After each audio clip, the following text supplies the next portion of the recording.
son oraciones, son oraciones inspiradas directamente por Dios. Es el único libro de la Biblia que está hecho dirigido hacia Dios y no de parte de Dios. Es un libro inspirado porque son oraciones inspiradas por Dios, pero se dirige uno hacia Dios cuando lee los salmos. Y son variados, ¿eh? Hay himnos, hay súplicas, y entre las súplicas hay súplicas que como que es el pueblo el que habla, otras es claramente una persona la que habla, hay acción de gracias, es bien variado. Hay algunos que hablan sobre la realeza, ¿no?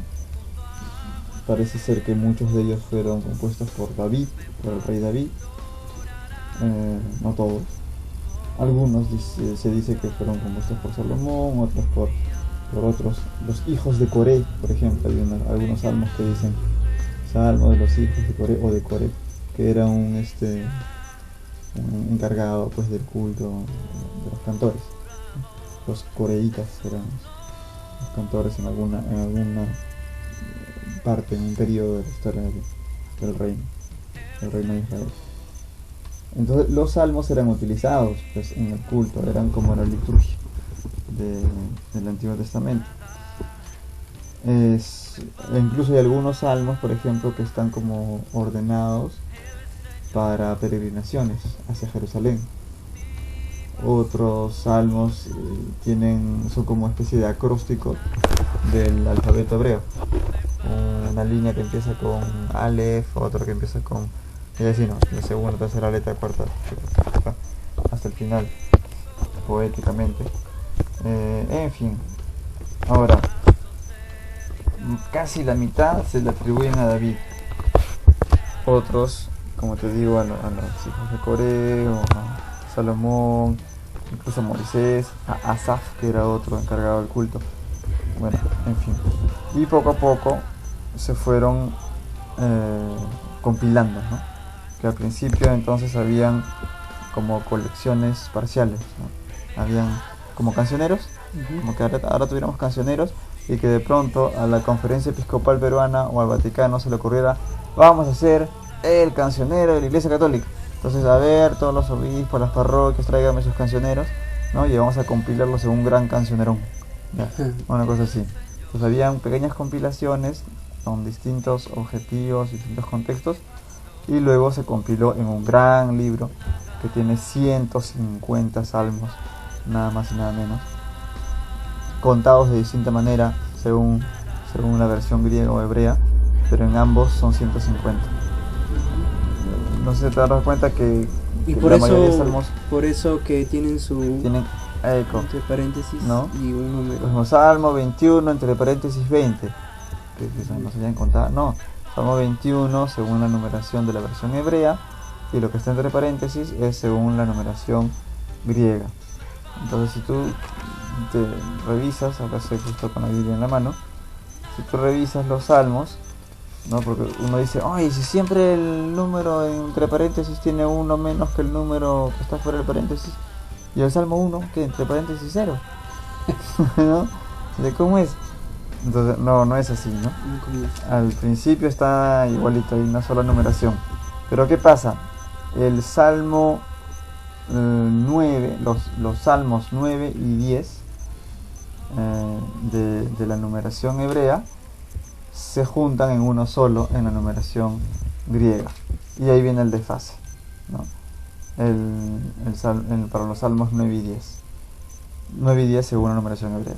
Entonces, a partir del salmo 11 ya tienes tú entre paréntesis 10, salmo 12 entre paréntesis 11, y así. Y más adelante hay otro desfase, o sea que hay uno que otro salmo que tiene incluso dos números de diferencia, ¿no? En el 100 y pico, por ahí, se dividen otra vez, se desfasa otra vez. Y luego, poco después, sucede el fenómeno contrario, ¿no? Sucede el fenómeno contrario, quiere decir que un salmo en la versión hebrea se parte en dos en la versión griega. Entonces el desfase comienza a arreglarse hasta que se termina de arreglar. Y y a partir del Salmo 148 al 150, los tres últimos, ya tienen una sola numeración. Entonces al final, cuentes como cuentes, igualito van a ser 150. Eso en cuanto a la cantidad de salmos. Ahora, los salmos, como te digo, son muy variados. Hay salmos que son chiquititos, hay salmos que son inmensos, ¿no? El Salmo 119, por ejemplo. Cuando uno cita un salmo con una sola numeración, es numeración hebrea, ¿sabes? Lo que está fuera del paréntesis, lo más común, ¿no? Lo más común, por lo menos en nuestra en el Perú, ¿no? Me parece que en otras ciudades, en otros países no, pero en los países hispanohablantes, por lo menos, cuando dices un salmo, pues no es Salmo 23, es el Salmo 23 entre paréntesis 22. Entonces el Salmo 119 es el Salmo de la Ley. Que es una cosa, pero tiene 176 versículos. 176 versículos, ¿no?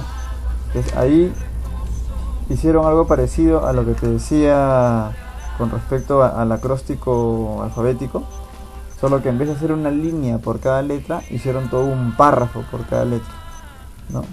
Que comienza con Aleph, todo un párrafo, 8 versículos. Otro, Bet, 8 versículos. Gimel, 8 versículos. Y así por cada letra del alfabeto sacaban 8 versículos. Entonces sale una cosa tremenda, ¿no? Que es el salmo de la ley, el elogio de la ley divina, ¿no? Dichosos los que caminan rectamente, o sea, los que siguen los mandatos de Dios, etc.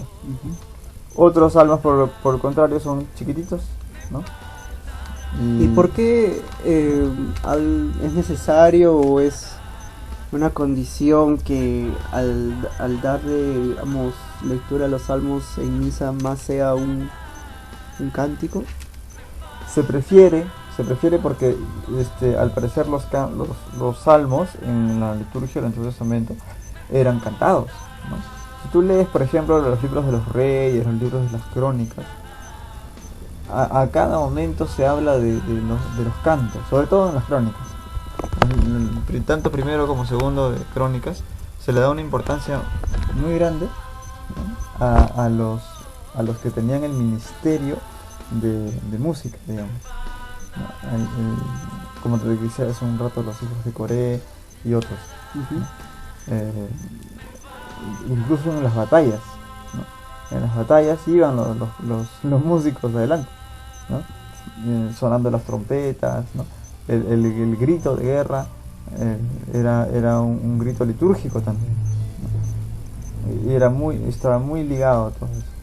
Entonces también en el templo de Jerusalén, en las fiestas, en las solemnidades, siempre se hace referencia a las trompetas, a los salterios, a los címbalos, y se menciona una serie de instrumentos.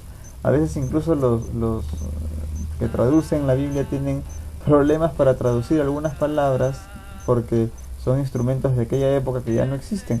Entonces, ¿con qué palabras lo dicen? Entonces a veces se inventa uno, dos o tres palabras para describir la idea que parece ser la que transmite esa palabra, pero son instrumentos de aquella época, instrumentos muy variados. E incluso hay un instrumento que es el salterio, que es justamente la misma palabra que el libro de los Salmos. El salterio es el conjunto de salmos. Es un salterio, un instrumento para salmodiar, ¿no? Para cantar los salmos. Entonces se recomienda que se salmodie, ¿no? Así musicalmente. Incluso hay un libro litúrgico en la iglesia que es el libro del salmista, que es como una colección de partituras, de partituras estilo semi-gregoriano. No totalmente, porque la parte responsorial no es gregoriana. La parte responsorial suele ser un poquito más estilo moderno, y la parte de las estrofas, lo que lee el salmista solamente, eso sí es más estilo gregoriano. Se recomienda, ¿no? Incluso en el libro del salmista están también los versículos antes del Evangelio. En el momento del aleluya, ¿no? Tienes unos versículos que también tienen su música en el libro del salmista, que usualmente no están tomados de los salmos, sino del Evangelio. También es recomendable hacerlo cantado. Pero bueno, el salmo responsorial sí, obviamente son salmos, ¿no? A veces hay secuencias también, ¿no? Pentecostés, la resurrección, otros cantos así litúrgicos, pero los salmos son los principales. Y se pide que lo haga pues gente que se haya preparado especialmente para salmodiar, lo dice el mismo libro del salmista en la introducción, ¿no? Que eso sea un ministerio. El salmista es un ministerio también de cantar litúrgicamente, ¿no? Para concluir, ¿qué tendrías más que decirnos de los salmos? ¿Algo que crees que debería conocerse?